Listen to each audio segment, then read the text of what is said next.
right. So welcome back to the Unfinished TBR Week 9 Debrief number 3. Whoop, whoop. That's crazy. This is our third debrief. That's crazy. I know. That does. I mean, obviously we did the debrief one of the first. I was going to say, episodes Hannah, are you having withdrawals from doing it in Snapchat? It's been 3 months. It does feel weird. Right. The first one, not as bad because we did it like on the very last day of the month. Yeah. But the second one where it was like a few days later, I was like, I'm late. But then I was like, no, we're actually filming this. We're good. And here we're early, so I know it's going to get to the November 1st, and I'm going to be like, did I do it? Should I do it? Did we talk about this? Did I mention everything that I wanted to mention? Like. Send it anyways. Just go ahead, re-record it. Just yours. Send it. You're sitting alone in this. I'm just sitting here by myself. So, Allie and Casey only. Guess what all I read? I bet you can't guess what I read this month. Even though we already talked about it. All right, so I'm Hannah. I'm Allie. I'm Casey. And welcome back to our group chat. I can't even tell you what our group chat is, our group chat name is right now, because I don't want to. Allie, if you would like to, since you're the one that did this to us. It is poopy buttholes. It is. I'd like to leave that as well. Should we mention our shirts this time? Oh yeah, we did forget to mention our shirts. So what I've got my Freddie shirt on. It says "Follow Your Dreams," Okay. which is funny. He chases you. In your dreams. I've got whoever the guy is that has Camp Crystal Lake. It says Camp Crystal Lake, no place to hide. And it's my husband's because I don't watch these. I don't have any horror novel TV or t-shirts, so I have the Emo Night Tour. Whoop, whoop. Really fun. I suggest you go to one. As I said, this is our third reading debrief, where we go over everything that we've read for the month. We are recording this on October 26th. Yep. So we're cutting it off a little bit early this time. Sorry. Feels weird, but we're pushing through. Yeah. And we're going to just start on the 27th, or I guess 26th, for next month's debrief. So, and we still have, you said you had 6. Yeah. You 5. said you had 5. I had 11. So we still have 22 books. 6, I guess, kind of. So we'll get there. Yeah. I DNF'd. Should I go ahead and talk about all the ones that I DNF'd this You month? can if you want. It's going to be the DNF moment. We can DNF Cool. segment. I have something in there as well. Let's hear it. I have 7. I That just you realized. DNF'd? With the DNF? No. I have 7 Okay. Good. Okay. My girl. My goal was 5, so. I DNF'd. Okay, so Killers of the Flower Moon. I saw a clip of it on TikTok talking about women's rage. Okay. Anybody knows me? I'm a fan of women's rage. She is a partaker in women and rage. I am. Wow, wait a second. She's straight. She's a partaker. Hannah's the one we question. Anyways. I'm sorry, am I outing anybody? I just got that. Well, considering I have a husband, I think we're good. I also have a husband and Hey. Killers of the Flower Moon. It is I thought it was a fiction novel. It's not. It is nonfiction, which is fine. It's how the FBI got started. Oh. I mean, But it was a DNF? It was a DNF. Ooh. Leonardo DiCaprio stars in the movie. So, you know, I'm going to watch the movie. obviously. Because, Well, I mean, how old are you? That's true. I'm not 25. I'm not 25. No, so Killers of the Flower Moon, it is nonfiction. I thought it was going to be fiction. A Native American woman is murdered, and it kind of goes into the background of different tribes, goes into the background. Did you know that the jury were the detectives back in the day? What? Whenever you got a jury, that's how I understood it. They had to go question people. They had to go find the evidence. They were But before there was an FBI, That doesn't seem to make you No. they Impartial. had to find, like, if someone was a suspect, they were the ones, like, they would go out and get them drunk and try to get them to open up about what they did. that's a really good tactic. I mean. But I've seen myself in my own FBI sleuthing online. Guilty. Immediately. Everybody's guilty. So I could only imagine if I was like in a murder trial and I'm like, I'm going to find all this evidence. I would read into so many things. You know how many times I've clowned for Rep Taylor's version? Looking for things that are not there. You're one of those. Yes. You're one of those. Yes. She had a 2 on the left back. now. Oh, God. You saw that? Yeah. Okay, I stopped clowning after that point. I was like, I'm done with that. I was like, guys, this is getting a little excessive. Like, I know she's going to hit in her outfits. That looks like where the zipper is. I'm so sorry. Yeah. Good try, though. I don't know what we're talking about. She's going to have to go down a TikTok rabbit hole with me for a little bit. Oh, my Yes. God. I'm going to give you my For You page. I did DNF A Little Life by... Wait. Why did you DNF the one? Oh, yeah. Whenever you're 3 hours in and you're like, I don't think I listened to the last hour, you're not interested. I gotcha. You know? I gotcha. Yeah, I feel that. I did DNF A Little Life by Hanya. Oh, That one. yeah. That was so long. It was so long. I gotcha. But I did DNF it. It's so many. The paragraphs were 2 pages long. Oh my gosh. See, that's another downside to sometimes physical books because at least in an audio, I don't know. Yeah. I don't want to know. There were Right. so many asides. Like almost every sentence had a paragraph or a dash. Sometimes both. Oh. There was one time there was like a dash, meaning like a off the side Yeah. comment. Yeah. In and off the side comment. In a parenthesis. So it's exactly how I talk.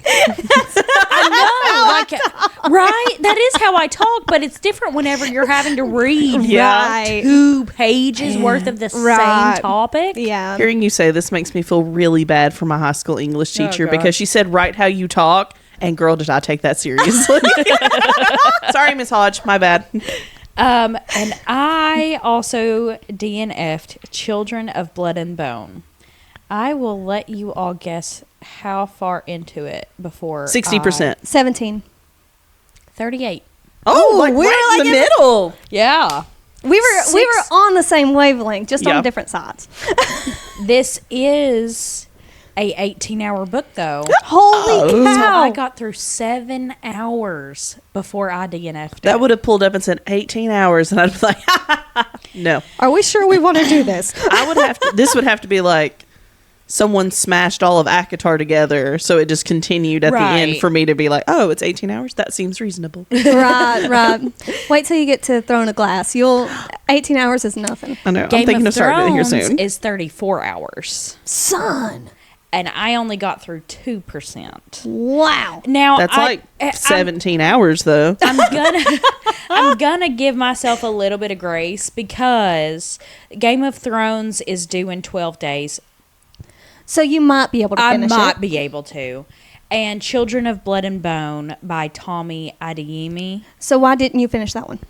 So the beginning was very interesting. Mm-hmm. I was like, oh my God. But then they started getting into scrolls and all the names started sounding the same. And there was one point, spoiler, there was one point where someone falls off a cliff and dies. And I was like, oh my God, her brother. Turns out it was a guy that we met like 30 minutes ago. Is that a spoiler if you can't even tell us who fell? Sorry, random side character, Tree 3. Yeah.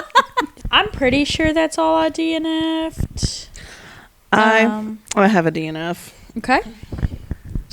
Look, listen. We're here. I want to love this book. I want to love it. Are we? I don't know if this is in...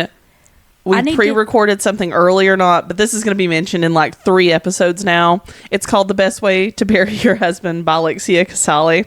Oh. And I want you to look where this is. You were at 80 pages with this last episode. I still have 40.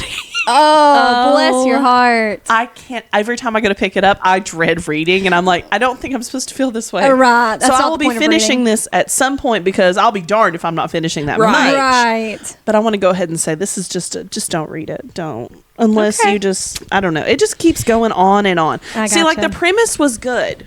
It seemed good. Here's kind of what it says here. A dark comedy about 4 women coming together to heal the damage their husbands have done and hide their bodies once they've killed them. When Sally kills her husband with a cast iron skillet, she's more fearful of losing her kids than of disposing of a fresh corpse. That just wouldn't be fair, not after 20 years of marriage to a truly terrible man. But Sally isn't the only woman in town reaching the brink. Soon Sally finds herself leading an extremely unusual self-help group, and among them are 4 bodies to hide. Can they all figure out the perfect way to bury their husbands and get away with it? That sounds great. Yeah, the premise This is sounds fantastic. literally up my alley. If this Right. was a TV show, I probably would have ate this up. Like, I Yeah. would have binged watched this. It goes into so many COVID things because it's happening over the course of COVID. And don't get me wrong, I can listen to stories that talk about the COVID pandemic happening because, like, that's a thing that happened in the world. Right. But it doesn't have to be so heavy on the COVID talk in a story. This is fictional. Yeah. We can move past it a little bit. Yes. So it's really heavy on that. And then on top of it, it overtells every little piece of what's going on. I'm like, can we just shove this guy in the ground at this point? Like, I have no mercy for him anymore. I'm like, chop him up. Right. Do what you got to She- do. Make a stew. I don't Meat care. grinder. Sweeney Todd this man. She stuck the shovel in the ground. She pulled it up. She threw it over her I shoulder. swear there's been 3 She chapters of stuck digging the a hole. shovel in the ground. Like, I'm in the most intense part. I'm like, I really just, could one of y'all die or something? I don't know. Something needs to happen here. Right. I So gotcha. 0 stars. Oh, I'm not going to actually DNF it, but I'm going to But- mark this as a should DNF. Don't even. So, did you have any other DNFs No, for this just the month? one DNF. And it Just wasn't the one really a DNF. DNF. Right. No. I'm just want it to be over with, so I'm talking about it now. I It's gotcha. because literally, if I do this, the last time I did this with a book, it was 4 years before I finished it. Oh my gosh. I just kept pushing through like a chapter every month. Oh my god. Bless your It was heart. Those What are was that tough. one? I can't even remember what it's called. She goes to pick up a book. She's like, "Oh, this one seems interesting." Basically, I waited long enough to forget what the story was about to be like, Nice. oh, let me read this. And then I was like, oh, this thing again. Oh, okay. Right. It all started to come back to you. Unfortunately. Yeah. What are we all reading right Okay. now? Currently reading. I've got 3 again. Okay. I've got my physical copy is Frankenstein. Still. Ooh. I'm trying so hard, Rough. y'all. I'm trying so hard. It This was on my is- current reads last debrief too. Yeah, it's an acquired taste. I think Frankenstein is definitely acquired. You I'm have to 45 just be pages there. in. 45. Yes. DNF girl, if you're that far and struggling. No, I just Watch a haven't had movie. time. That's Watch that's the what I movie. keep telling myself. 1, 2, 3, 4. let's count how many books were read in between. Time? And then I'm on Harry Potter and the Goblet of Fire, which is the 4th one. And that's the audiobook. And then I started Hidden Pictures on Kindle. Did you? I did. Have you I gotten to did. any pictures? The first batch of pictures where she's in the interview and there she How is. was it? Oh my gosh. Like it was just flipping through it. Oh, there's a bunny. Oh, there's a horse. Oh. Oh gosh. what the heck is that? This kid is disturbed. Yeah. But she just got the job. So Okay. it's about to get my mom real, I listened feel to like. it on audiobook and she really liked it. So But she didn't get the pictures. I feel like know. that's part of the what aesthetic. I told her. That's what I told Yeah. her. Before the picture part came out, Gotcha. she was reading it already. I'm like, no, it's on Kindle Unlimited. I gotcha. Yeah. Yeah, that's one of those. I'm usually all for audiobooks, but that's one you really should read. I Yeah. gotcha. Yeah. Anything with pictures. But what are you currently reading? I have started Ugly Love by Colleen Hoover by Force of Allie. Not my force. I'm telling She you, said I had to Verity. finish some of these. You need to do Verity in November 9. Verity. I have finished November 9th. I Yeah, finished she that has done last November year. 9th. Perfect. She Yeah. wasn't a fan. Perfect. We'll get into that. Yeah. we'll That's going get to be into an that. episode. So Ugly Love, the best way to bury your husband. And I'm optimistic. Oh crap, potty training. Nice. It's a good crap. read so far. Oh, crap. Yep. Law. What are you currently reading, Allie?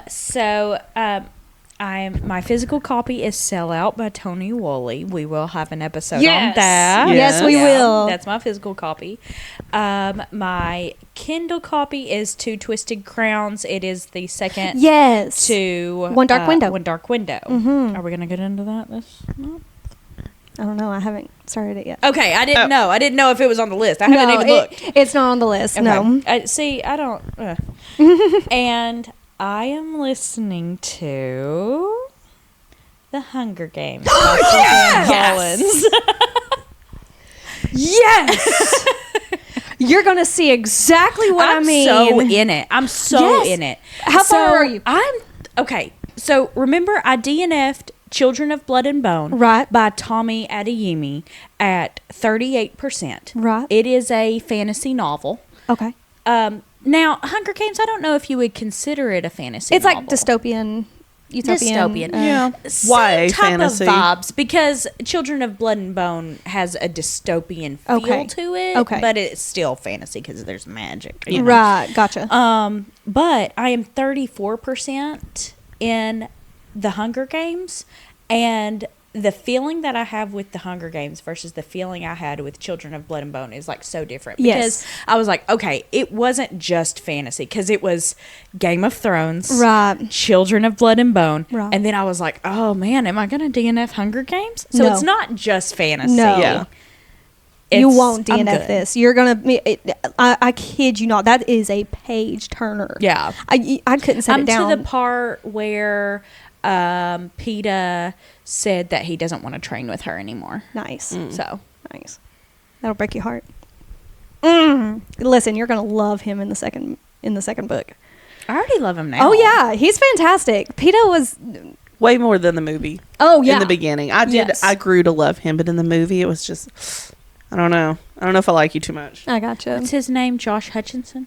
Yes. Oh. Anything with him. Tell me. Five Nights at Freddy's? I haven't seen it. Oh, it's... Tell me I watch Scary why Things. he was the perfect PETA though. Like he was perfect for PETA. Yeah, I see it. Like, and I don't Yeah. know if it's because I see Jennifer Lawrence. Yep. I see Liam Hemsworth. I see Josh Hutcherson. Oh, yeah. So, and that's probably because it was shoved down my throat my entire life. But I digress. Millennial I am props. so ready. Let's have a Hunger Games episode. Let's have a Hunger Games We episode. should. Songbirds and Snakes was So good. so good. Oh, all right. So that's our current reads. So let's get into the month, shall we? Take it away, Hannah. All right. So my very first one, I listened from September 6th to October 1st on Libby. It's called Only a Monster by Vanessa Lynn. It's Okay. Monsters Book 1. I haven't read the second one yet still. I mentioned this in our spooky reads recommendations. But it's I have confidence in the second one with how good the first one was. I am a little like there's only a couple loose ends that weren't taken care of in the first one, so I'm curious to see where it goes because Yeah. it felt like it wrapped up so well in the first one. But anyway, so this one, here's the synopsis. It should have been the perfect summer. Sent to stay with her late mother's eccentric family in London, 16-year-old Joan is determined to enjoy herself. She loves her nerdy job at the historical Holland House, and when her super cute coworker Nick asks her on a date, it feels like everything is falling into place. But she soon learns the truth. Her family aren't just eccentric, they're monsters with terrifying hidden powers. And Nick isn't just a cute boy, he's a legendary monster slayer who will do anything to bring them down.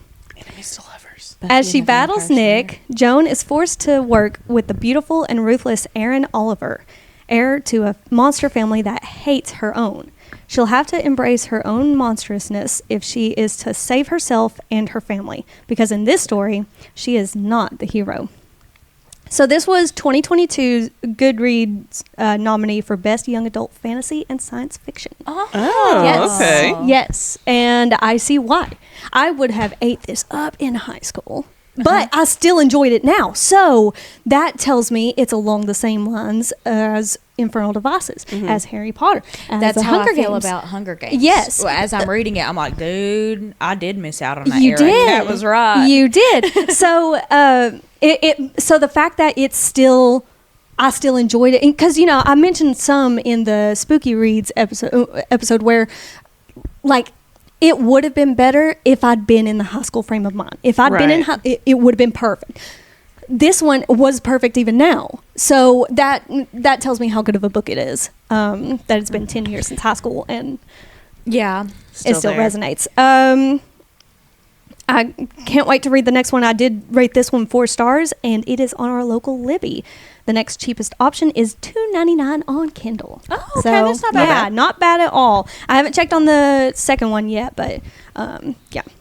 All right, Casey, Next I is me. reckon you're next. October 3rd and 5th, I finished 2 back-to-back. Look at you. You're getting faster. I know. Just the Nicest Couple was the first one I finished by Mary Kubica. Yes, let's hear about this. It was 4 stars. Oh. It was really good. So this one, synopsis is: a husband's disappearance inextricably links 2 couples in this twisty thriller from New York Times bestselling author. 2 couples, 2 close friends, 1 missing husband. Jake Hayes is missing. This much is certain. At first, his wife Nina thinks he is blowing off steam at a friend's house after their heated fight the night before. But then a day goes by. 2 days, 5, and Jake is still nowhere to be found. Lily Scott, Nina's friend and co-worker, thinks she may have been the last to see Jake before he went missing. After Lily confesses everything to her husband, Christian, the 2 decide that nobody can find out what happened leading up to Jake's disappearance, especially not Nina.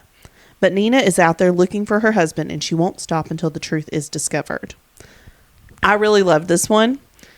There's a lot of twists and turns, and by the end of it, you still don't know, like, 2 chapters from the end, you're still, like, not positive what happened. Nice. So I love a good one that has a twist at the end. Yes. Parts of it, it's not a 5, because some of it was a little more predictable. But it did have enough twist to pull you back in. So are we becoming Mary Kubica fans? Maybe. Although I did accidentally read some of the reviews on there, and a lot of people said they don't like them. Well, so I guess they it's get over split. themselves. That's true. And that's honestly an important lesson, because just because it's not somebody else's, just because it's not one person's taste, doesn't mean that it's someone's yum. Yeah. True. Yeah. Now, I will say, she's just like diet mystery thriller. This isn't anything too gruesome or anything or scary. Right. One more. Yes. You're in a row. And we're back to Shari Lapena. So I've read the same 2 authors back to back. I like it. Okay. This is The Couple Next Door. 2 stars. Wait, what was the other one? 2 stars. I think she wrote Everyone Here Is Lying. Yes. And I loved Everyone Here Is Lying. Was it the other couple? The one that, the first one you read?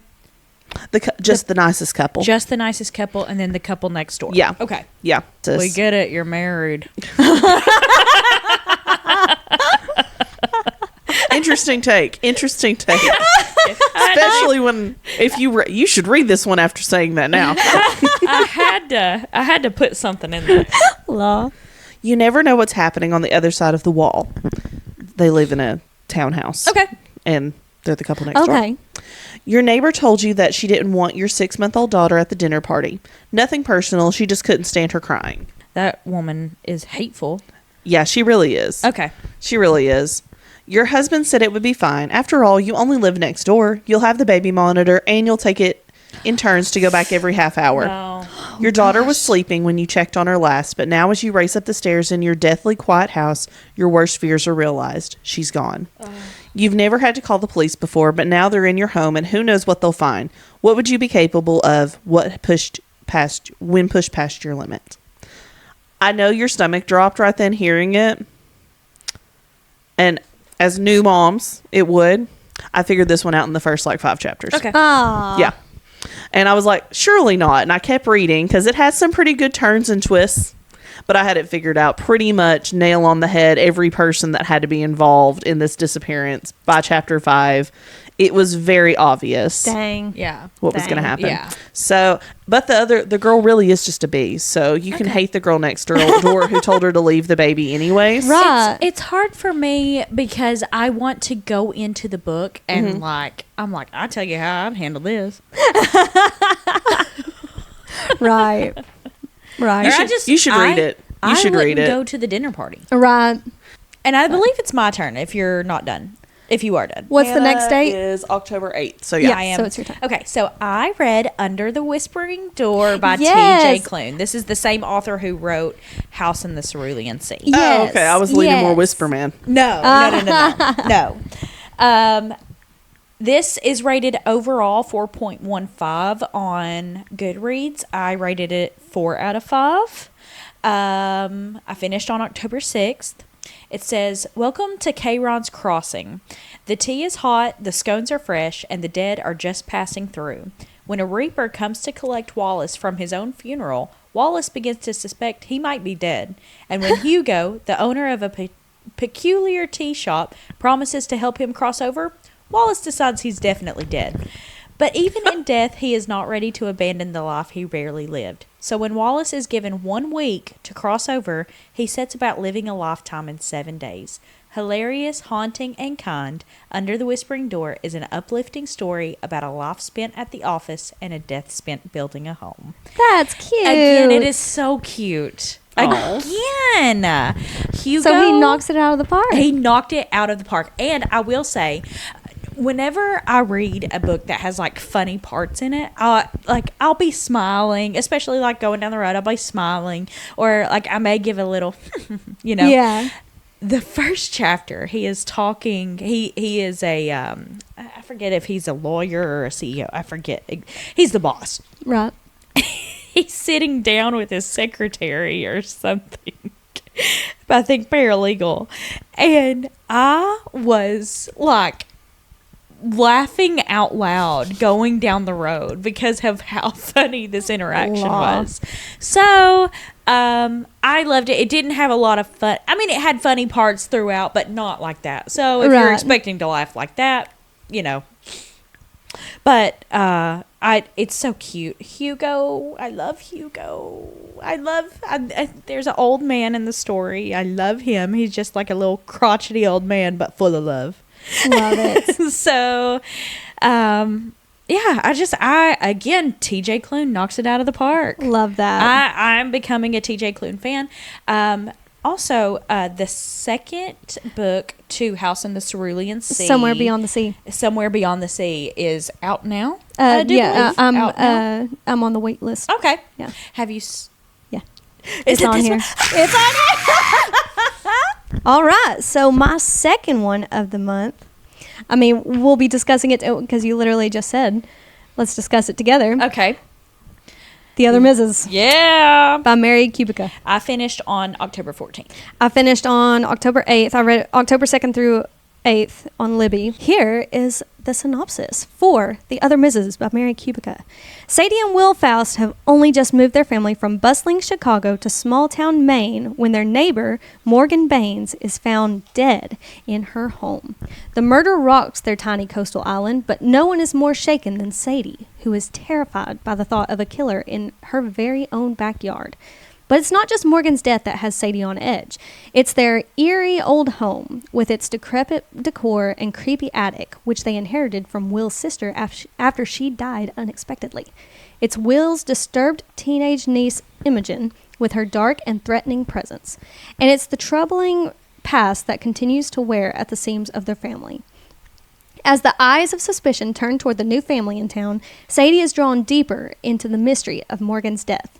But Sadie must be careful, for the more she discovers about Mrs. Baines, the more she begins to realize just how much she has to lose if the truth ever comes to light. Wow.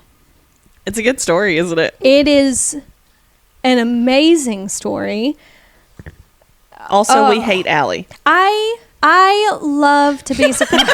Yes. Without yes. context, that sounds really mean. With context, But we do. It's still a little mean. But We're gonna get there. So I love to be surprised by a book, and this one did it so well. it does. Did it so well on multiple levels. Yes. Just Shut up. You get out. You leave. wow. Yeah, just scooch on out, honey. If you're a fan of horror, maybe it's not a 5-star. I think I rated it a 3. 3. She was able to guess the twist like a lunatic So fast. so fast. I The think it was very chapter first 3. hint. Was Chapter 3. it I really? think it was chapter 3, chapter 4. Could you lie to me and say it was like halfway in? It was the first time they met the cop, and I was like, Again, remember, whenever you've had a You've book read things like with that them type of twist, close to. yeah, That's true. You're still a lunatic, lady. Yeah. you need to tell the story of what happened. Okay, so here's- I send a video and I'm like, hey, I was taking Isla to daycare, and I'm like, listen, this is the part of the book I'm at. I think this is what it is. Don't tell me. I don't want to know, but I do think this is what it is. And immediately afterwards, I Snapchat Casey, and I'm like, how did she guess? Yes, and I was like, look, I wanted to ask you, but I didn't want to look like I was dumb. That I didn't know what the twist was that early. No, I so I didn't was either. so glad you messaged me, because I was like, this is an Allie problem. Yes. This is you. She's can't the pronounce lunatic words here. right. Him and Chrissy over here can figure it out in 3 chapters. It's not fair. and I was fuming. Like I'll be able to remember where I was for the rest of all eternity, because I was parked next to a dumpster near the Dunkin' Donuts, and I was like, you have got to be. And I remember somebody driving by while I was ranting, because I was yelling at the camera to She was Casey. intense. I was like, you don't understand how fired up I am that Allie guessed this. Literally. And somebody drove by, and I like locked eyes with them for like 2 seconds, and I was like, "Yeah, okay, maybe Allie's not the lunatic, maybe it's me." The girl yelling at her phone in a car, maybe. I'm an influencer now. Drive on. All right, to one person, I have one fan, No one needs to know. because we couldn't tell Allie yet. No, because she was like, don't tell me. And we're like, Okay, Hate but we're gonna hate you behind the scenes. I was furious. I was fuming. But I thought that I had figured it out, but I did not. Also, I have one note on this book. What was it? One note, and I want you all to see it, because I've started taking notes. Right. Whenever Nice. I finish it. The other minute. I'm a Jane. Well, it's at the end, and so it's more like, I'm a Jane! Yes. Or Imogen! Yeah. It's Imogene. Yeah. Yeah. I know, let's be honest. Yeah, no, it's Imogen. Yeah, I'd have said Imogene the entire time. For sure. They'd go Imogen, and I was like, who? Yeah. Oh, Imogene over there. I remember the gothic Imogene. I remember you reading the synopsis in that one episode and like pausing beforehand. I think I you had have to to think about it. process it. And even whenever you said it, I was like, what kind of name? Oh, like Yeah. Because it sounds like Imogene. It's spelled like Imogene. it's Imogene. Yeah, I You don't know can't where they Imogen. got Imogen. I rated this one 4 stars. I rated it 3. Yeah, because you guessed the ending. Yeah. It is available. It is available on our local Libby, but it's also on Kindle Unlimited if you're interested. Sorry. So. It was literally so literally- moved. oh, it yeah. was hopping. Oh yeah. It was just gallivanting through the field. My next one was on October 8th. This one I read on Kindle. This was All Roads Lead Here by Mariana Zapata. This is the one that was my Aunt Sherry's book club read that she wanted me to read with them. I like the play on the word Rhodes. I see in Yes. the title. Yes, it's Rhodes. That's his last name. The main character's last name. in this Okay. one. All Roads Lead Here. It intrigued me. What would you rate it? I rated it a 2. Oh. I know. It felt like it was dragging on and kept dragging on and Yeah. just. What's it about? Have you talked with your Aunt Sherry Yes. about Yes. this? Does she feel the same?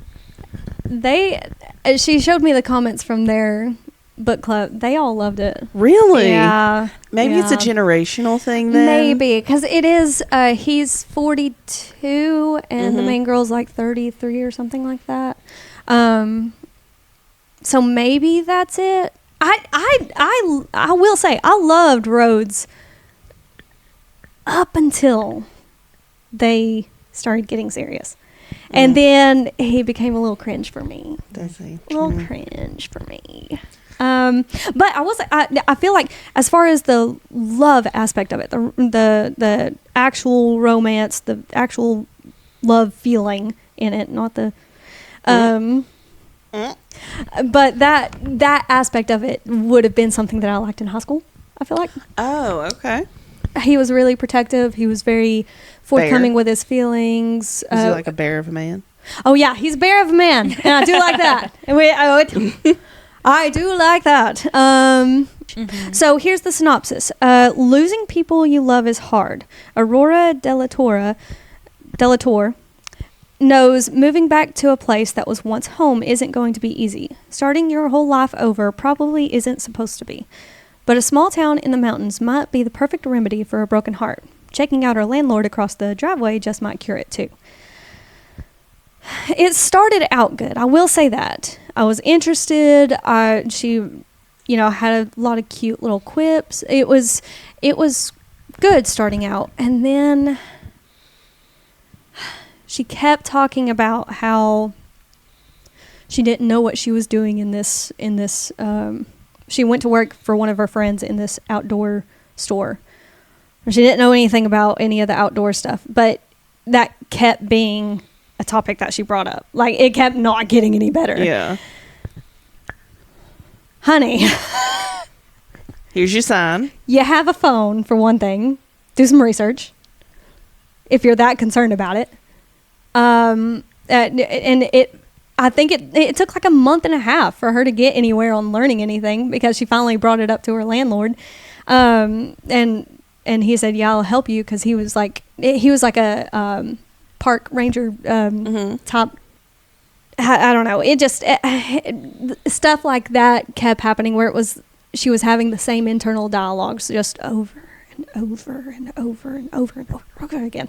Like, this book could have been cut into 2/3 of what it was without all that excess inner dialogue. Yeah. This is the one where they had it was a date. You cannot convince me it wasn't a date, where he set up. She wasn't able to go camping with one of her friends, so he set up a tent in the backyard. They had s'mores. They had a movie. They cuddled in the tent. That's so cute. I know. I've read a book with this exact plot. And but it's not the same book. Sounds about right. If I think of it, I'll tell you the title of the other book. But, Book Lovers. Oh, that's Book Lovers by Emily Henry. She has that exact same scene in there at one point. Yeah, well, they don't do anything. Yeah, they don't. They don't then either. What's the point? Did you all talk to each other? Are we seeing people copy? Is this cheating? Cheating on the test. Law. Failing you. Plagiarism. Yes. So it took 75% of the book to get to a spicy scene. There was one spicy scene the whole time. Don't get me wrong. It was good. That was a good spicy scene. Would you say you rated this one a 2? I rated this one a 2. Ooh, so the spice wasn't good enough to save it to a 3 even? Yeah, no. Not in my book. Maybe if there had been more. Yeah.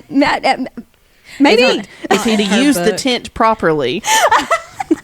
The spicy scene was top notch. Also, I do have to tell this story. So she had read about 2/3 of the book whenever she recommended it to me. The spicy scene wasn't for another few chapters.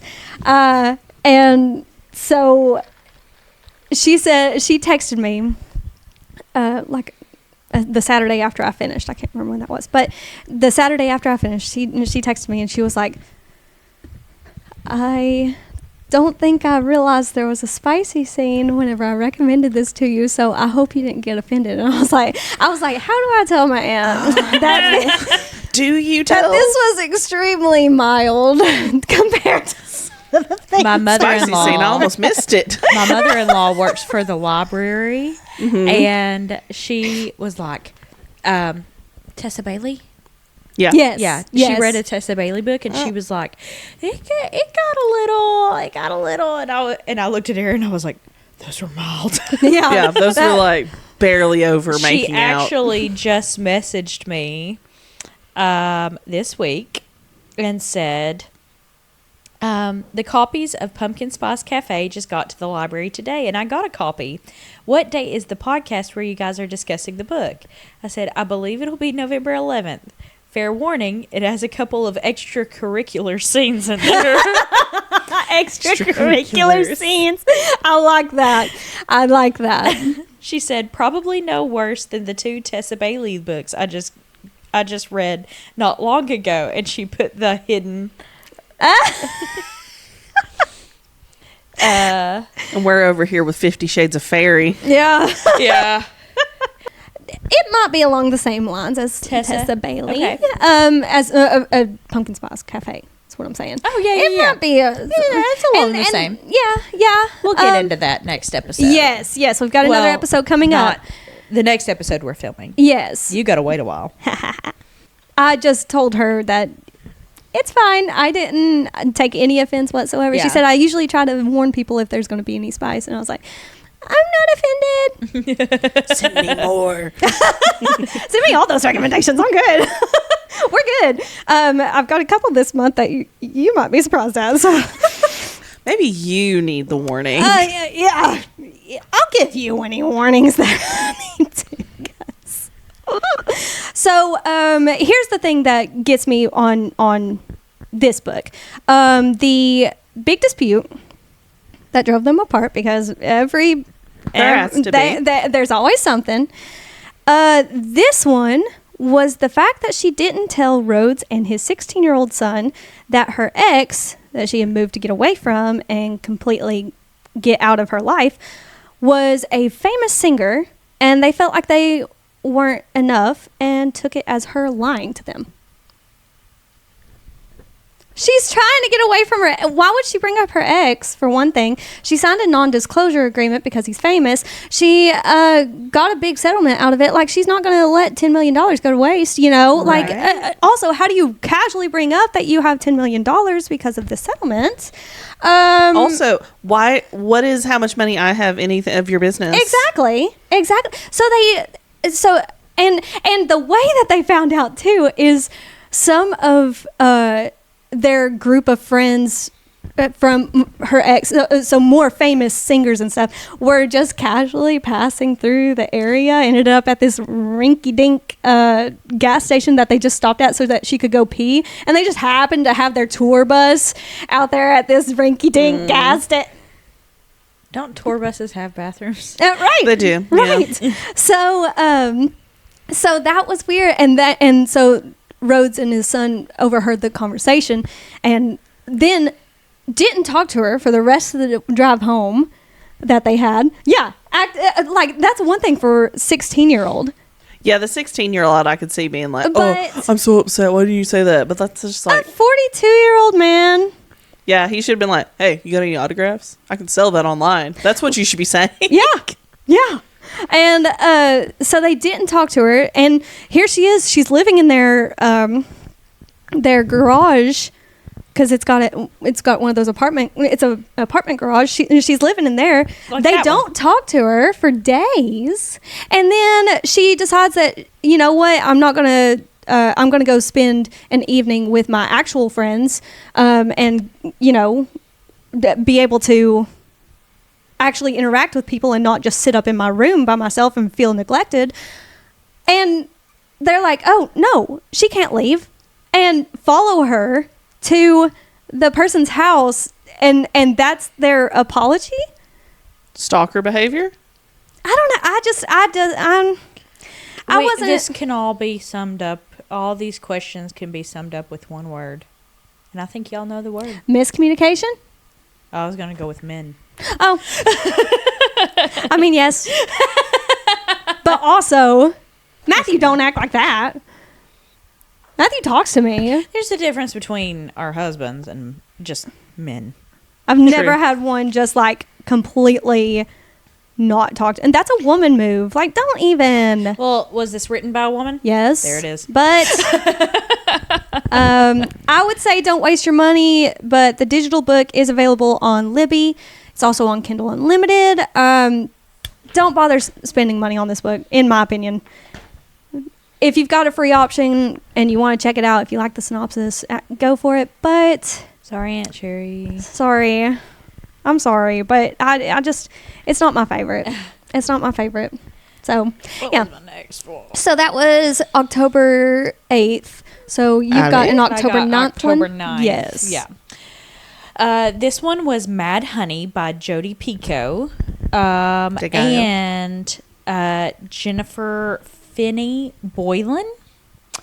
I That's didn't a last understand name. why there was two. Why there was two authors in this book until I read it, and then I did a little bit of research, and you'll figure out why. So, this is a soul-stirring novel about what we choose to keep from our past and what we choose to leave behind. Olivia McAfee knows what it feels like to start over. Her picture-perfect life, living in Boston, married to a brilliant cardiothoracic surgeon, raising a beautiful son, Asher, was upended when her husband revealed a darker side. She never imagined she would end up back in her sleepy New Hampshire hometown, living in the house she grew up in, and taking over her father's beekeeping business. Lily Campanello is familiar with do-overs too. When she and her mom relocate to Adams, New Hampshire for her final year of high school, they both hope it will be a fresh start. And for just a short while, these new beginnings are exactly what Olivia and Lily need. Their paths cross when Asher falls for the new girl in school, and Lily can't help but fall for him too. With Ash, she feels happy for the first time, yet at times she wonders if she can trust him completely. Then one day, Olivia receives a phone call. Lily is dead, and Asher is being questioned by the police. Olivia is adamant that her son is innocent, but she would be lying if she didn't acknowledge the flashes of his father's temper in him, and as the case against him unfolds, she realizes he's hidden more than he's shared with her. Which doesn't make any... Of course he's hidden more if he hasn't shared it with her. So, yeah. So the next part is that it's a riveting novel. Blah, blah, blah, blah. So why did it have to have two authors? Do you want to without spoil spoiling? it? I can't. Did she? I can't explain. Read it. Yeah. And you'll find out. I think the hold isn't too long for this. It is a Jodi Picoult novel though, so it may be a little bit longer. The reason that they needed to have two authors, there's a plot twist about halfway through. My mouth literally, like my jaw hit the floor. I went, did not see it coming at all. I mean, I do like that. Yeah. And it's about halfway through the book because then it starts to like, things start clicking. Right. Yeah. Well, then the last, like the main plot twist, like the end of the book, you know, they like, oh, Lily was murdered, blah, blah, blah. This is who killed her. It's like, it was literally like the last chapter that was talking about it. And it was like, wait, that's the end? That's all? Yeah, usually there's like a little extra to say, okay, here's what happened after. And I think they did do like an epilogue of some sort, but it was still kind of like, this is who did it. Bye. Thank you for reading. And you're like, So in conclusion, in this essay, we have learned. Yeah. So I did rate this a 4 out of 5, I believe. Oh, yes, I okay. rated it a 4 out of 5. Okay. It was very interesting to read. Well, I listened to it. It's reading. Yeah. But I really liked it. I've been kind of wanting to get back into Jodi Picoult. So she's the one who wrote My Sister's Keeper. Oh, Yeah. okay. Yeah. It's Picoult, but on her TikTok she pronounces it Picoult. De Gallo. The guy. So mine that I read on or finished on the 10th was The Cabin by Natasha Preston. Listened to this one on Libby. I've heard she's really good. This is the one that we briefly discussed. Well, didn't really discuss. We brought it up in the spooky reads. So here's the synopsis. There may only be one killer, but no one is innocent. When Mackenzie treks to a secluded cabin in the woods with 6 friends, she expects a fun weekend of partying, drinking, and hookups. But when they wake to find 2 of their own dead and covered in blood, it's clear there's a killer among them. As the police try to unravel the case, Mackenzie launches her own investigation. Before long, secrets start to emerge, revealing a sinister web of sins among the original 7 friends. The killer is still free. Every one of them is a suspect, and Mackenzie starts to realize that no one is innocent. So, first of all, I loved Blade. Blade was... He was it, dude. He was the brother of one of the friends that was trying to reconnect with his brother that weekend, which is why he was tagging along. Mm-hmm. So nobody really knew him very well, but he, just from the get-go, I was like, this is my guy. This is my guy. I liked him a lot. I did not like any of Mackenzie's friends. Okay. I thought they were all whiny. True about high school friends a lot of times. A lot of times, yes. And I'm sure I had high school friends that thought that about me. But... Oh, I know. Sorry. I was like, I know I was. If you knew me in high school, you don't know me anymore. No. Unless you're friends with me now, you don't know me anymore. But... Who are you? Yeah. Who are you people? That was stupid.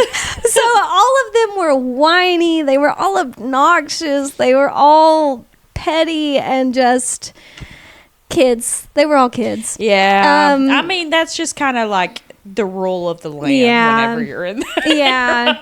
I do think I would have enjoyed this one in high school. There's a little bit of romance, that nothing spicy though. Natasha Preston is more of a young adult horror. Yes. Or thriller, I guess. Mm-hmm. Mm-hmm. I did like the twist on who the killer actually was and the events that led up to them discovering who it was. I did like all that. Mm-hmm. But I didn't like the overall ending of the book. Mm-hmm. I thought it could have been done better. I'm not going to spoil anything, but what I will say is that there was plenty of time for one of them to pull their phone out, hit the record button. There was plenty. I felt like this with the one. Yes, gaslighting and stuff. Yes, I can't remember where she put the cameras on the mantle. And yes, I remember you talking about that. Do it behind your back. My daughter can hit record. She's 11 months old. It was I do think it would have been an easy fix for if they one of them. Yeah, Blade would have had the forethought to pull his phone out and start recording. My Blade wouldn't be doing this. No. Blade would never. Blade knew better. I don't know if I was expecting just a happy ending or something, but the ending did not end the way I wanted it to. I wanted a nice little bow on it, I did not get that. So, but it was still good. Yeah. If they could have just fixed that, or if they could have made the monologue a little bit shorter so it makes sense that why they didn't pull their phone out. Yeah. Right. Just saying. It is available on our local Libby and on Kindle Unlimited. If you're a physical book person, the paperback is only $5.94 on Amazon. So this is Flock by Kate Stewart. It's the Ravenhood #1. I read it on Kindle from the 10th to the 12th. The Ravenhood series? Yes. Shout out to Victoria. Shout out I still Victoria. have not read it or started it, but I have been recommended it heavily by her. So now I'm curious to know what you think. Victoria? Yes. I read your Tori? comment. I read your Okay. comment, Tori, and I said, you know what? I want to check this out. You got good taste. I applaud you. I have been since halfway through this book. Trying to sneak a peek. Since halfway through this book, I have been trying to figure out how best to discuss this book on the podcast. Because, woo! Oh, it's a good woo. It is a holy cow. Your tattoo's warranted now. Oh, you have a tattoo. She got a tattoo Okay. based on. I think see it's this you. series. If I'm wrong, comment on it. I'm sorry, but I think she got a tattoo based on this series. But she got a raven tattoo for this I like one. it. I like it. All right, so here's the synopsis for Flock. Can you keep a secret? No, I can't. I just discussed all your tattoos within 10 seconds. No one even asked. No. I grew up sick. Let me clarify. I grew up believing that real love stories include a martyr or demand great sacrifice to be worthy. Because of that, I believed it. Because I made myself believe it. And I bred the most Masochistic? of romantic hearts, which resulted in my illness. When I lived this story, my own twisted fairy tale, it was unbeknownst to me at the time because I was young and naive. I gave into temptation and fed the beating beast, which grew thirstier with every slash, every strike, every blow. Triple Falls wasn't at all what it seemed, nor were the men that swept me under their wing. But in order to keep them, I had to be in on their secrets. Secrets that cost us everything to keep. That's the novelty of fiction versus reality. You can't relive your own love story because by the time you've realized you're living it, it's over. At least that was the case for me and the men I trusted my foolish heart to. Looking back, I'm convinced I willed my story into existence due to my illness, and all were punished. This was a very well-written book, and I feel like it's one of those that's going to, even the writing itself is going to stick with me for a little while. Okay. Just because it was beautifully written. But here's the problem. Uh-oh. I need to know that the person I'm suggesting this book to will not judge me for this suggestion. Well, Hey. that's most of mine. No judgment. My No actual judgment over suggestions. here. I do feel like I need to... This is a safe space. I feel like I need to go ahead and at least get this out there for anybody who's contemplating it. It is a polyamorous relationship. Oh. What does that mean? A detailed Dating polyamorous. multiple people at one time. Oh, Yes. I've been wanting to try one. okay. This is a good one to So- try. You know, I'm going to start this one next. I'm going to start this tonight, actually. I think I have it on Kindle already. Is it Kindle Unlimited? Yes. Yep. Yes. I'll start it tonight. Okay. This is a good one to start with. Mhm. If you're curious, this is a good one to start with, I feel like, because there was enough of an overall plot line to where it wasn't just that. Yeah, it's not just fairy It's not smut. just sex. Yeah. It is. There's a plot, which we'll get more love a into good that plot. kind of stuff with in a coming episode. But yeah, I feel like I need to go ahead and warn you that it is polyamorous with a female and two males, and it is spicy as heck, dude. It's Spicy red as hot Flock. as flock. That's gonna be the rating scale from now on. Flock. So if that's not your thing, if you already know it's not your thing, steer clear. I did give it 3 stars only just because just because What? no, listen, just because of the limitations. finished. Just because no, it's finished. Just because of the limitations on who I can suggest this to. Because it puts me okay. no, it puts me into a box. Okay. On You're recommendations. reviewing it to us. What is your rating to me and Allie? 4.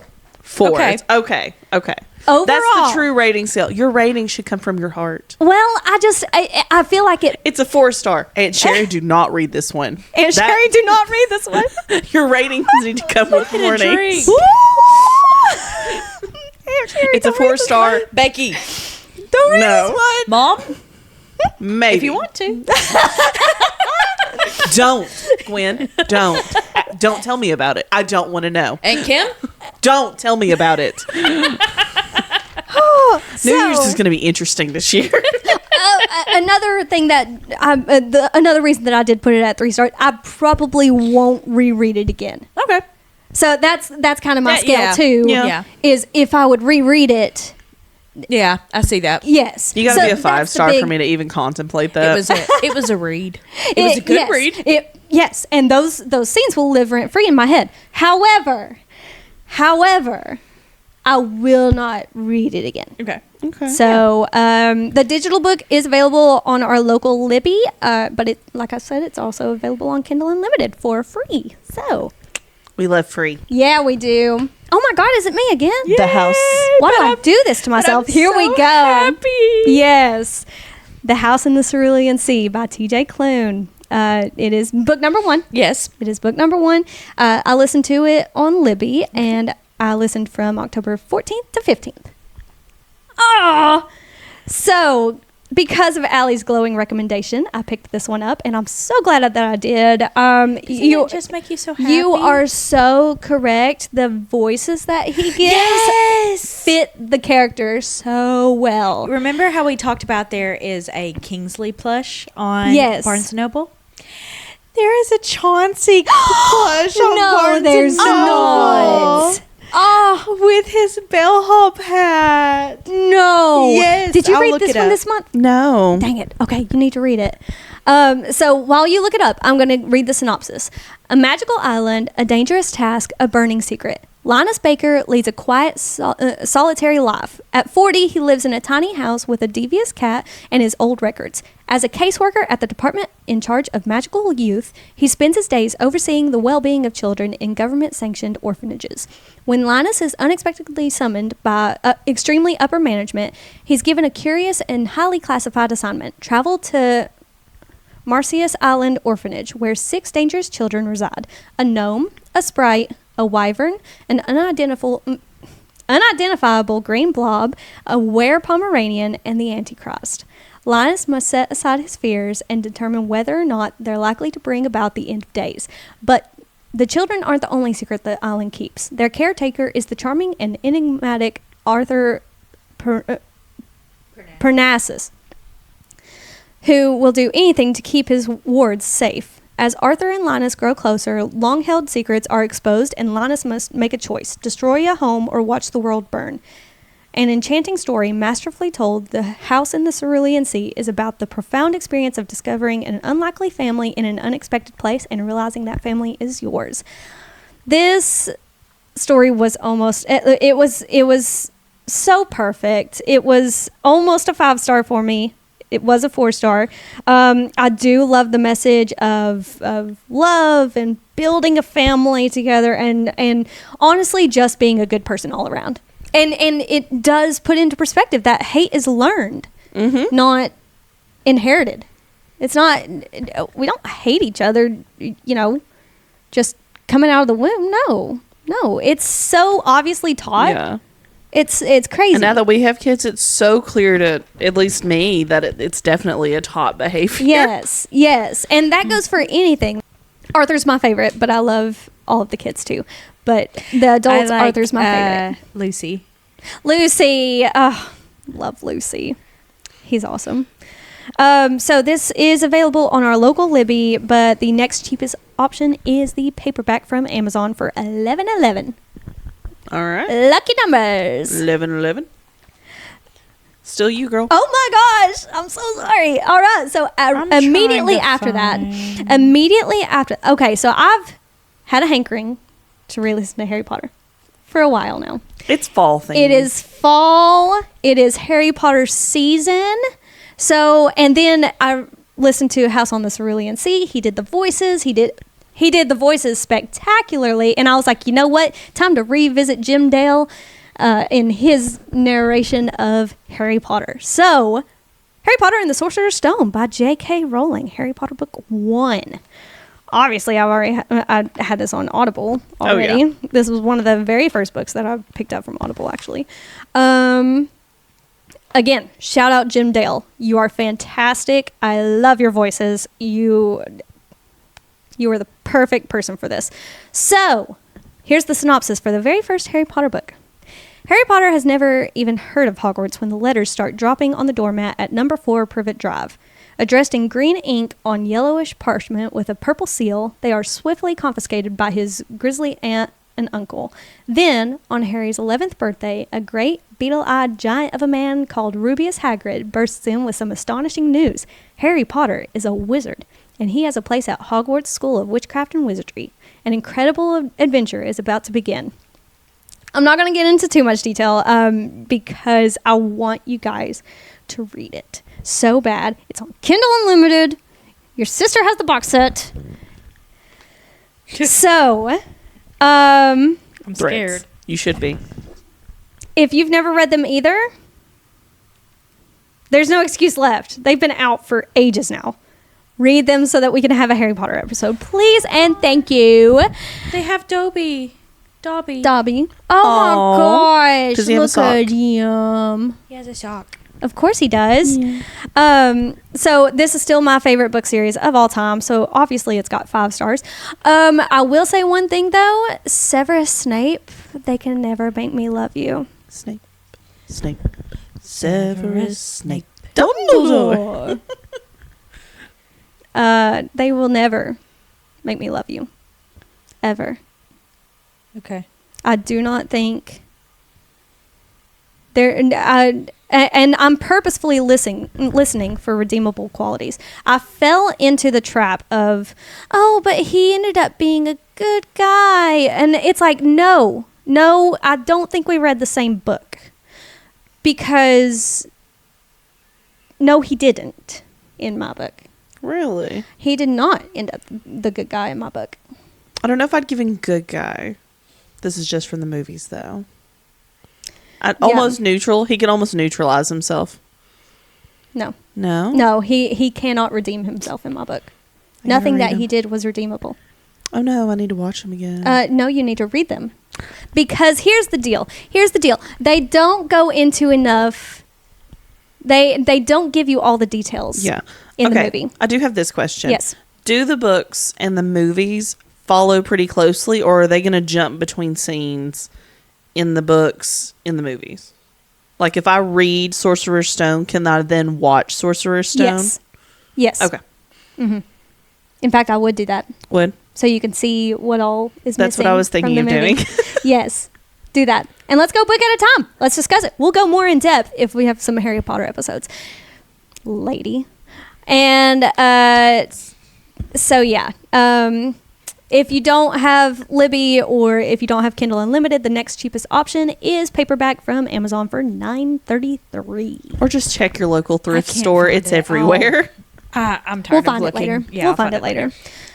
All right. October 17th, where we all have tons and tons of reads going on. Yes. Yeah. October 17th, then, we all read The Pumpkin Spice Cafe by Lori Gilmore. Yes. Not to be confused with the Gilmore Girl. Yeah.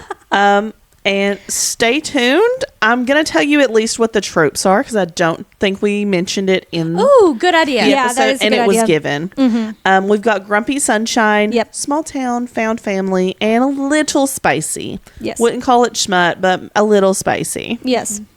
And I'm going to go ahead and tell you, we had varying opinions. degrees of or we had varying thoughts on these books. So very opinionated. It's a very good episode. So stay tuned. What is that? And we're organized. Organized. We're not so much all over the place. We're so much more organized in this one. So be ready on November 10th. November 11th to that Monday it'll be posted, but you're going to upload them. Yes. It'll be on midnight between the 10th and 11th. Mm-hmm. So be ready to discuss that with us then. We're not even gonna touch it. We just all read it on October 17th. It's a good November read. It is. Yes. So we definitely recommend you read it ahead of time. Yes. Yeah. Yes. Read it and then listen, and you can email us your opinions or Yes. comments Yes. down below. Please. Okay, so All I right. also had another October 17th. Yes. I also have one as well. Do you want to go first? Sure. Okay. Finlay Donovan is Killing It by El Cosimano. Yes, you brought this up in the spooky episode briefly. Yes. Okay. So this was everything that The Best Way to Bury Your Husband wanted to be. Gotcha. Yes. I gave this 4 stars. It was such a cute little read. I liked the cover of it. I thought the cover looked really cute. Yes.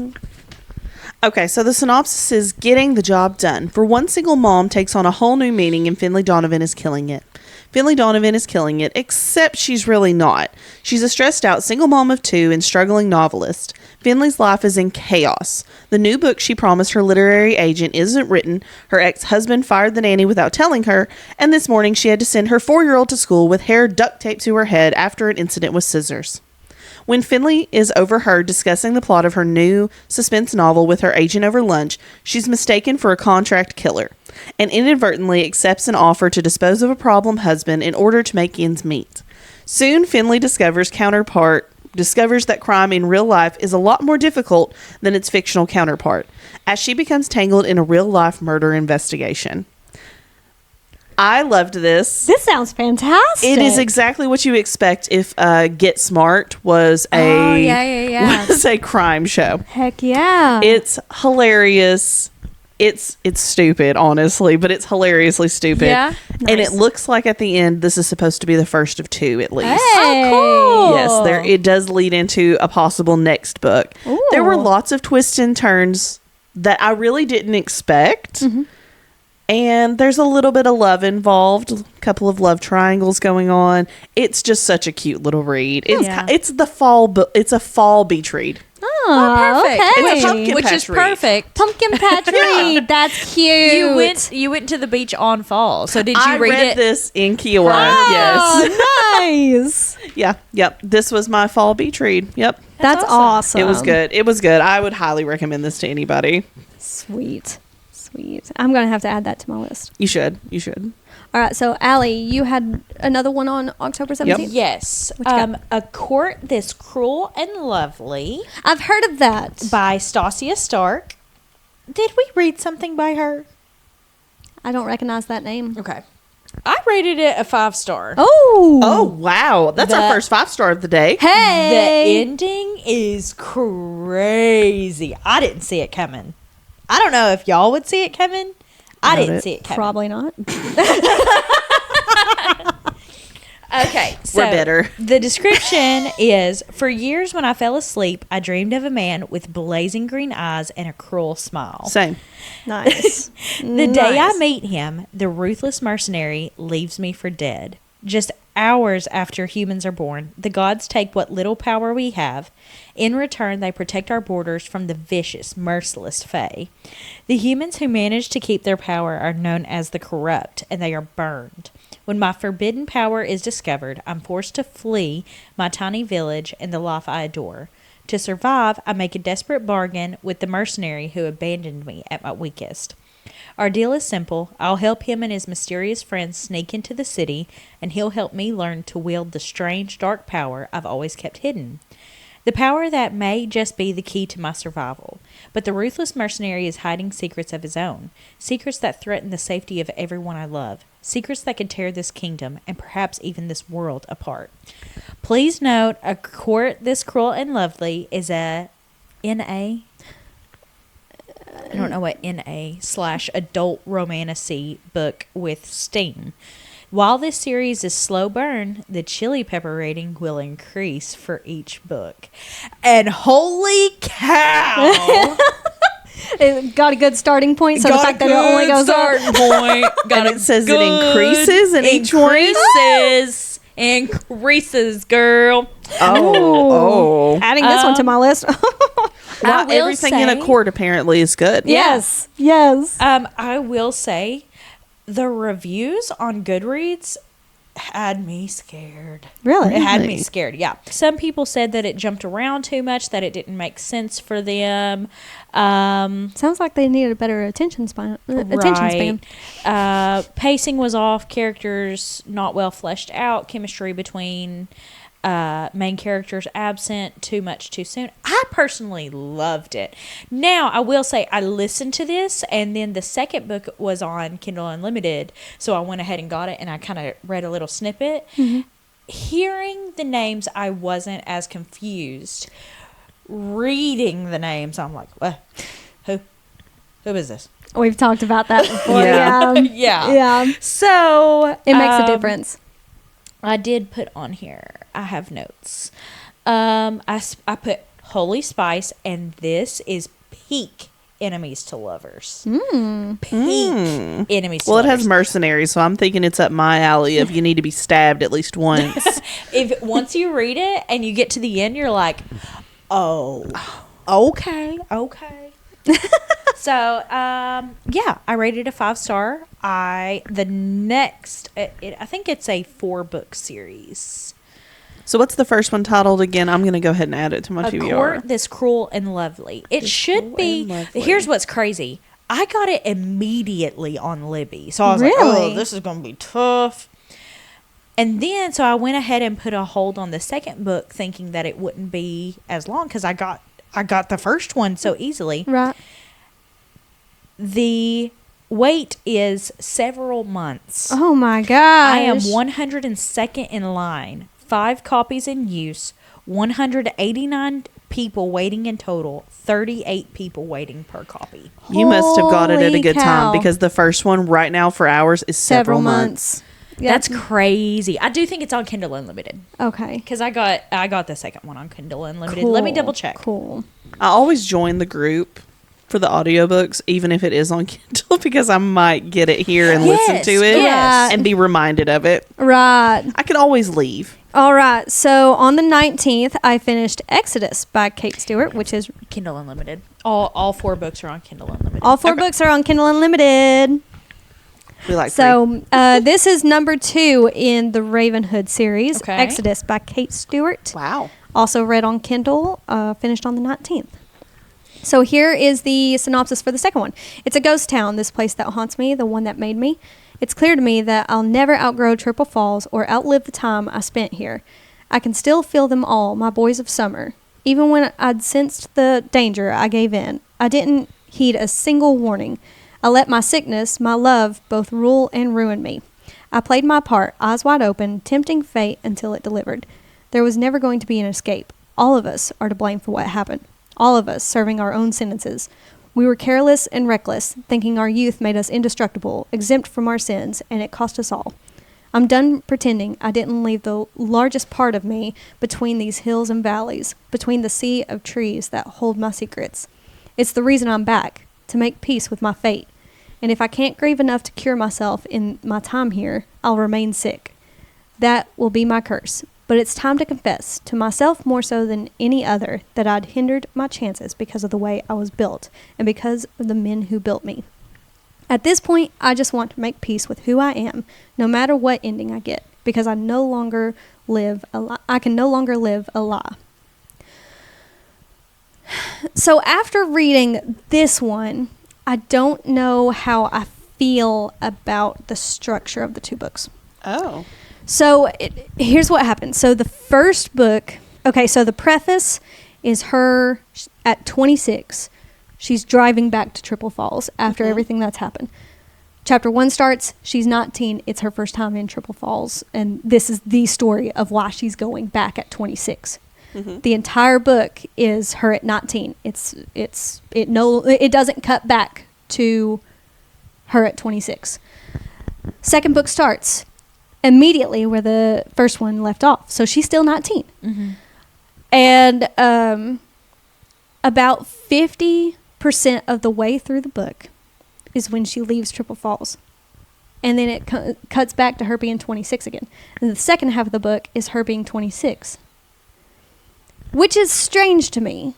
Because why didn't you put all of her 19-year-old self in one book and then put her 26-year-old story in the second book? Like, it feels weird to me to break it up that way. Whenever you're saying it, it feels weird to Yes. me. Yeah. Yeah. It literally took probably a full 5 minutes of me trying to explain it to Matthew, the structure of these books, for him to be like, oh, now I get what you're saying. Because it just sounds so weird trying to explain how this thing is laid out. Mm-hmm. So it feels strange. And I wish that could have been done better. So yeah, this one is not a polyamorous relationship. Yeah. Oh, so we've gotten monogamous. So I do feel like I need to include that. I don't feel like that's really any huge spoilers, and you'll see why. But I do feel like I need to include that because Amanda read Flock way back, and I didn't even remember that was the name of the book that she had talked about back like a year ago. I didn't even recognize that as the same book. So whenever I had told her that I read that, she was like, oh, that's that one that I read that I told you about. And the reason she didn't go on to the second one was because of the polyamorous. She didn't like that very much. That's her yuck. So this is your sign to push through it and get to the monogamous stuff. And because it's still beautiful writing. It's still an engaging overall plot. Mm-hmm. And the spice is spicy. Talk about enemies to lovers. Whoa! Oh, we've got the enemies to lovers rolling on this month, huh? Wow. I am a huge fan of that level of hate. And that's all I'll say about that. I love a good hate, yes. That is all I'll say. Twisted hate? Mm-hmm. Got nothing on this. Oh. Nothing on this. Oh. So. The look. The nothing. This one. Can I read these fast enough? I need to absorb this. So, just like with the first book, I gave it 3 stars with the limitations and the weird structure of how the See, I watch a lot of anime. That's not that weird. Okay. I don't watch a lot of anime. I watch occasional anime. And they structure things like that sometimes. Okay. Gotcha. So maybe she's just an anime fan. Maybe. Maybe. That's possible. These scenes will live rent-free in my head as well. But I still probably won't end up rereading it again. So here's what I'll say about the third book in the series. It's called The Finish Line. From what I can tell on the synopsis, it's the male point of view of the entire story. From the first to the second one. The third one is all his point of view. And the second one had just the prettiest bow tied on it, and I couldn't bring myself to jump back into the world. Mm-hmm. All the way from the beginning. Restart the angst. I just couldn't bring myself to do it. And the fact that I'll never reread the series again probably means that I'll never read the third one. Okay. I'm making the decision not to go too all nice the way of a back bow to do it. It was too nice of a bow. If it would have been a little bit of a messy bow, maybe, but it was just too pretty, you know. Right. So I was like, you know what, I'm gonna do myself a favor and just take that as an out and get out of the world. So maybe if she would have like sprinkled it in to the first book or the first couple books, if she had sprinkled in his point of view, mm-hmm. maybe. Is that all of the series is 3 or is it a 4-book series? I'm pretty sure it's just the 3. Okay. Yeah. From what I saw, I just saw 3. Unless she's going to come out with unless she's broken that into 2 parts too. And Victoria, you might be able to tell me if I'm wrong, but that's just what I can gather from the synopsis. So yeah. I'm not going to do that to myself. If you are interested, though, all of the books are available on Kindle Unlimited. Yay! So, yes. I had The Inmate by Frida McFadden. Hey! You're a Frida fan. I'm not. Oh, wait. I'm not. You liked Never Lie, I like Never Lie. but I liked The Housemaid. I haven't read the second Housemaid. I haven't read the I third meant Ruth Housemaid. Ware. I'm a Ruth Ware girl. yes, that's I it. was I'm a like, Ruth wait, Ware what girl. about Turn of the Key? And then I was like, wait a second. Yep. I will say this is the first Frida McFadden book since I read The Teacher. No, I hate The Teacher. I gave it. I think I probably would give it a 1 star. I didn't like anything about that book. Oh, wow. I didn't Okay. like anything about it. The plot twist was so unrealistic, unbelievable. The whole plot was bad. Frida let the girls down. Oh, What about this one? But this one, it was a 3-star. This is a book, yeah. This is a book. I put on my notes. Took a nice long break from Frida McFadden after the disappointment of The Teacher, but I'm willing to give her another shot after this one. okay. Okay. It's got a pretty good plot twist. Kept me hooked for most of the book. I guess I should read the synopsis. Yeah, that'd be good. But I still did read it. Rate it 3-star. It was a book. I read it. So, there are 3 rules Brooke Sullivan must follow as a new nurse practitioner at a men's maximum security. 1. Treat all prisoners with respect. 2. Never reveal any personal information. 3. Never, ever become too friendly with the inmates. But none of the staff at this prison knows Brooke has already broken the rules. Nobody knows that her intimate connection to Shane Nelson, one of the penitentiary's most notorious and dangerous inmates, and they certainly don't know that Shane was Brooke's high school sweetheart, the star quarterback who is now spending the rest of his life in prison for a series of grisly murders, or that Brooke's testimony was what put him there. But Shane knows, and he will never forget. Ooh. It's a book. It's not like The Teacher. It's not like The Housemaid. I feel like The Teacher was bleh, bleh, and then The Housemaid was like, ooh. Gotcha. It's a nice in between. Somewhere in between. Yeah. Okay. So, That's me. yes, 22nd is you. All right. I read Beach Read by Emily Henry, and it was a beach read. It was wonderful. I gave it 4 stars. This is my wheelhouse, though.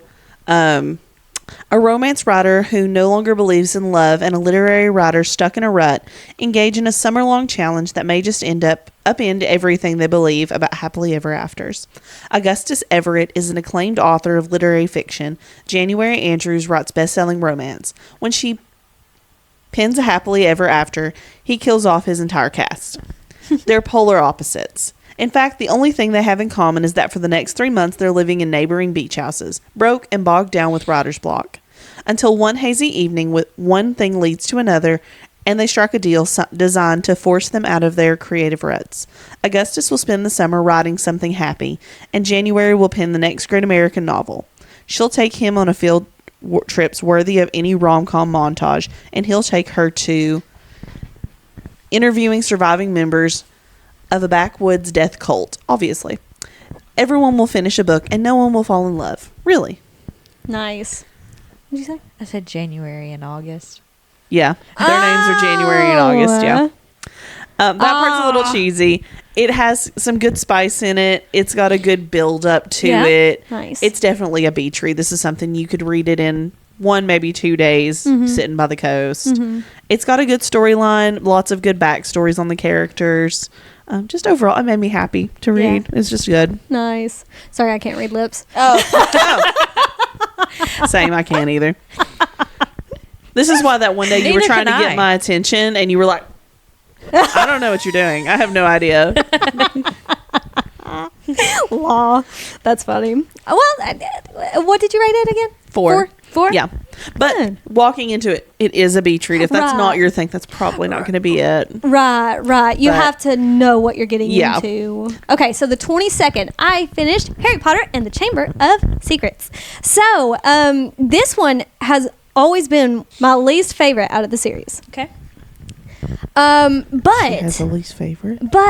this read through, It's like picking a least favorite child. exactly, like it sounds mean to say. I think I hit the jackpot on the time in between read-throughs because I had forgotten enough of the plot to where I was excited to read it again. Okay. Yes. So, because usually my favorite one in the series is Prisoner of Azkaban, which is the third one. So usually it's like okay, I got to get through the second one so that I can get to the third one. Yeah. You know what I'm saying? But I'm just excited to read all of them this go around because it's been so long. So it gave me a new appreciation, which I'm very grateful for. I love this series so much. And before you say anything, this does not mean that I don't like this book. It is literally just a rank. There are 7 books. If I had to rank them, this would be at the bottom. This is still my favorite series, though. Shut up.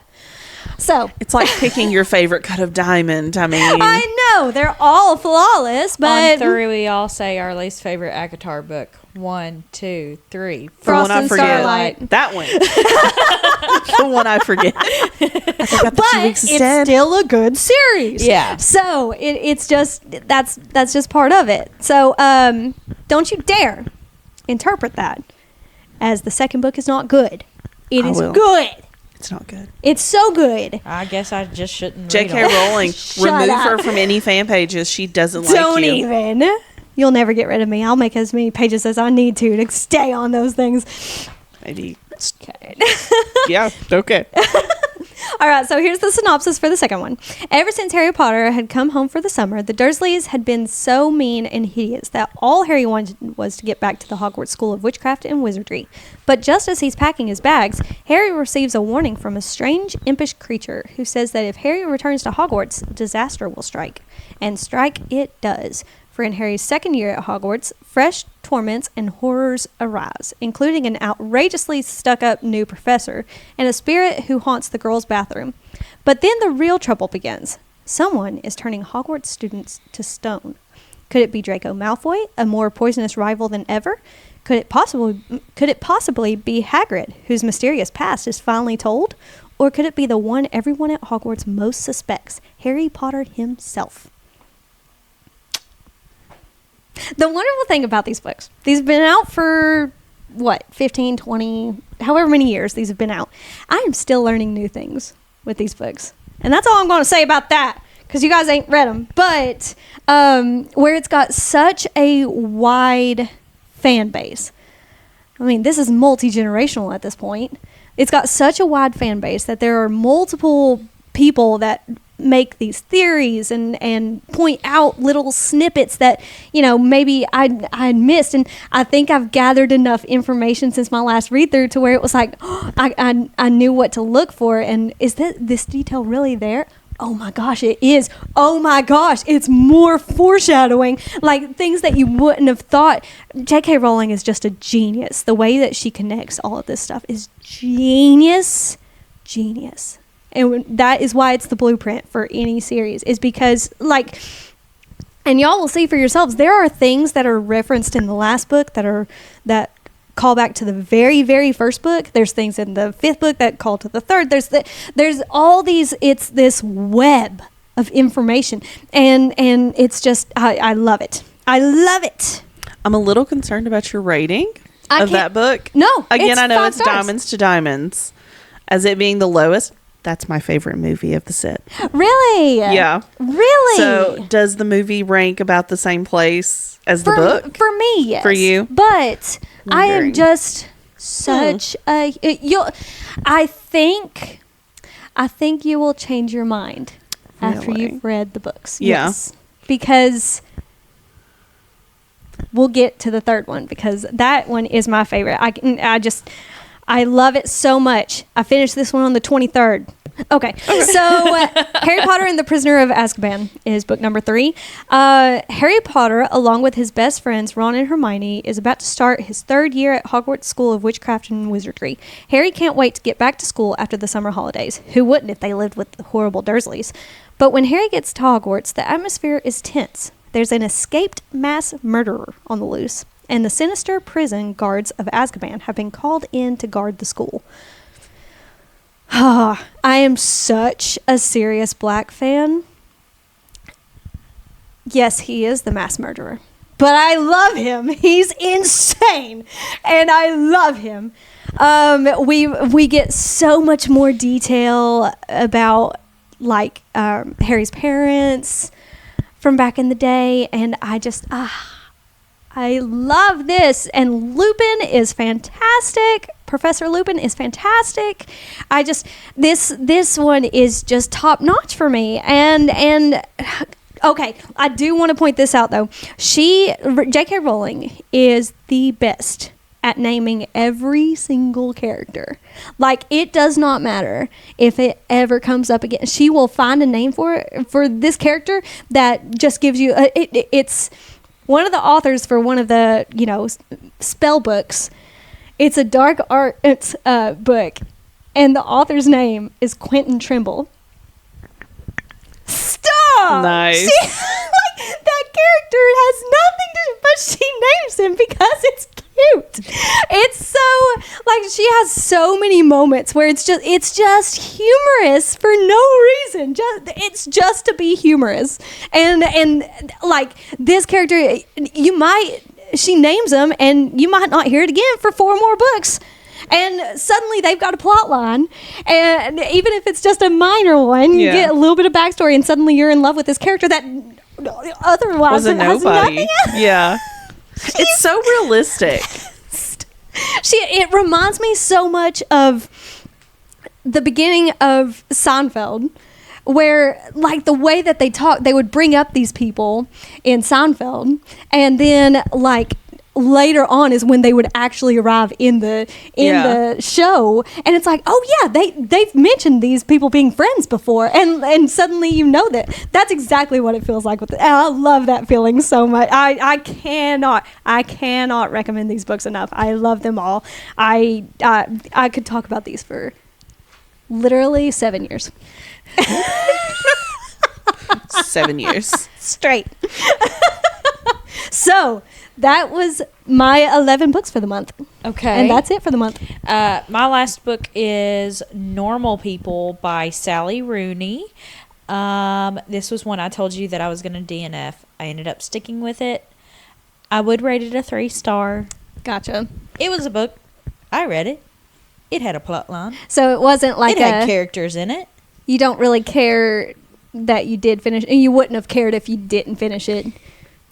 I'm glad I finished it. Okay. I'm glad I finished it, just for the sense of I finished it. Right. It's complete. It's complete. We're done. I did it. Never have to talk about it again. Yeah. No.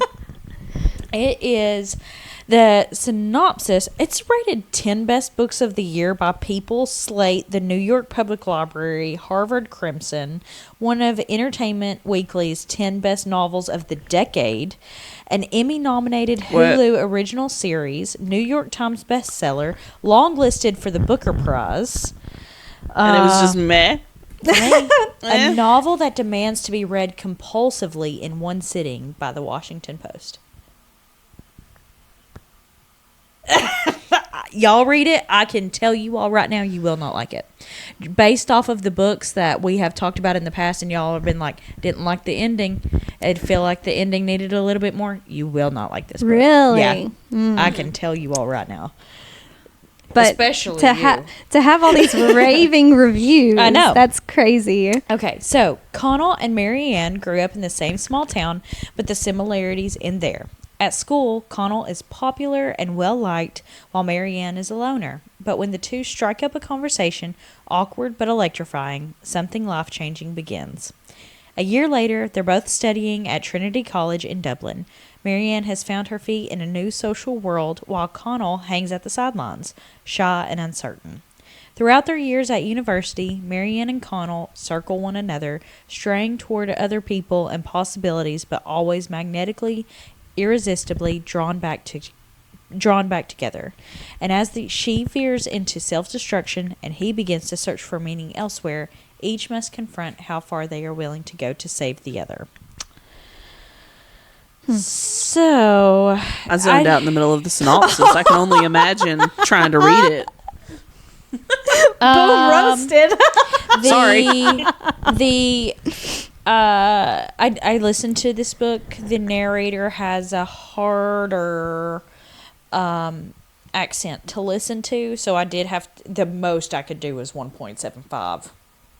That was the most I could do. I think it's Gotcha. not Scottish. I don't think it's Okay. British with a little twang to it. Okay. They're in Dublin. Are you sure it's not Irish? Yeah, probably. Probably. I don't know. And the name's Connell. Yeah, probably So- Irish then.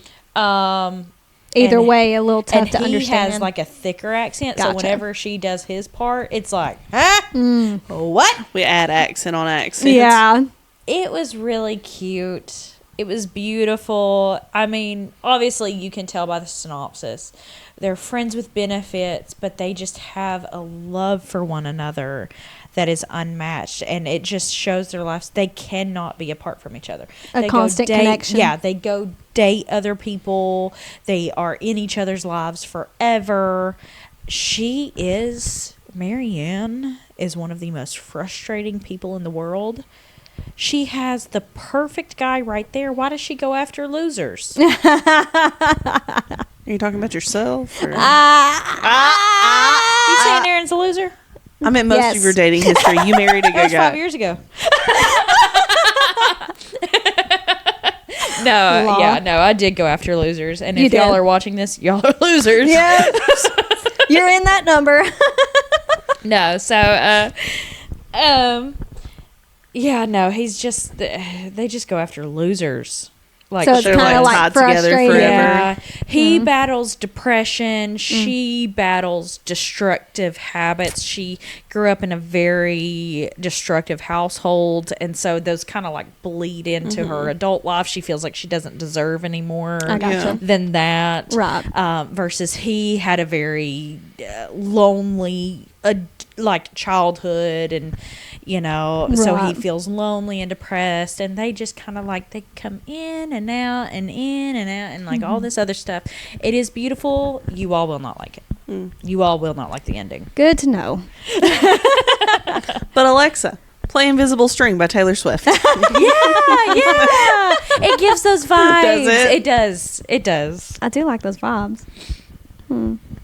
Maybe one day. It's not going to be on like the top of my TBR, but it'll go Yeah. on there for eventually. Yeah, I mean, maybe. like it's one to put on. You know how we were talking about go ahead and put it on the hold list just in right, case. right. Yeah. It's good to put on the hold list for one of those times where you're like, I don't have anything I'll else do to it. read. Right. Yeah, it's good for Okay. that. Okay. That's why I rated it a 3-star. I mean, everybody else seemed to love it. So It's got all these I awards. may be wrong. Who knows?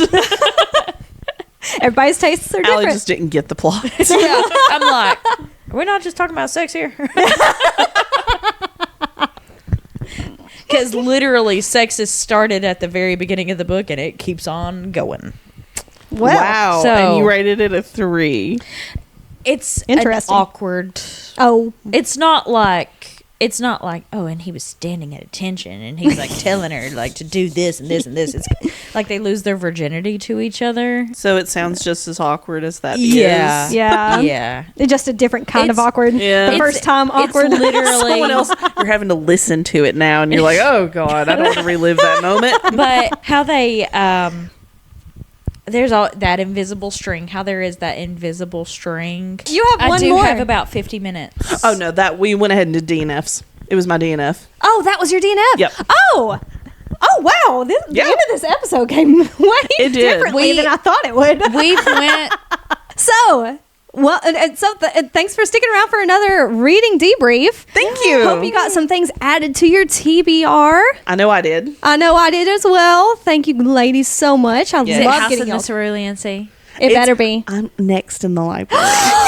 So it should be soon. We'll be able to talk about it. Yes. So we'll go. Hey, if you haven't read House in the Cerulean Sea, you have until December. Yeah. Because it's basically going to turn into a book club once she reads it. It's a mini book club. Yeah. I'm excited. a mini-sode. Mini-sode. Are we going to have mini-sodes? Maybe. We could do mini-sodes. We might do mini-sodes. Something to stew. It's a topic. It's a topic. It's a Talk topic about it. discussion. It's a topic for the poopy buttholes. I'm disappointed every time you all message me at this point. Like, I used to be like, I have friends. Now I'm like, I don't want friends. If you want to be part of the discussion, yes, make sure you read it by December when we have our November reading debrief. Yep. And you'll be able to let us know what you think. Speaking of which, let us know what you think of some of these books that we discussed. If you're a fan of any of them, if you didn't like, if you disagree, we want to hear it all. Agreements, disagreements, I want to hear it. So leave us some comments, like, subscribe, Rate and review. Review. Come check us out. We're on Instagram, TikTok, Facebook, The Unfinished TBR. Email us at theunfinishedtbr@gmail.com.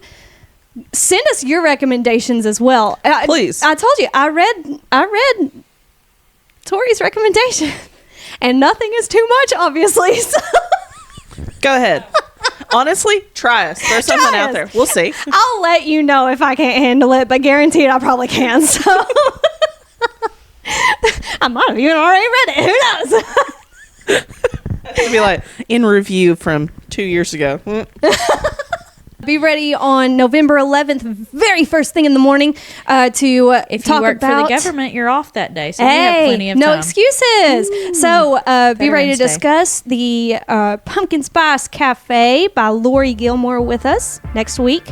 And then we've got plenty of other episodes to come, a lot more in the works. So subscribe, come along with us. We love you. Thank you for the support. See you next time. Mwah, mwah. Whoop, whoop, whoop, whoop, whoop. Wow, wow, wow, wow. Wow.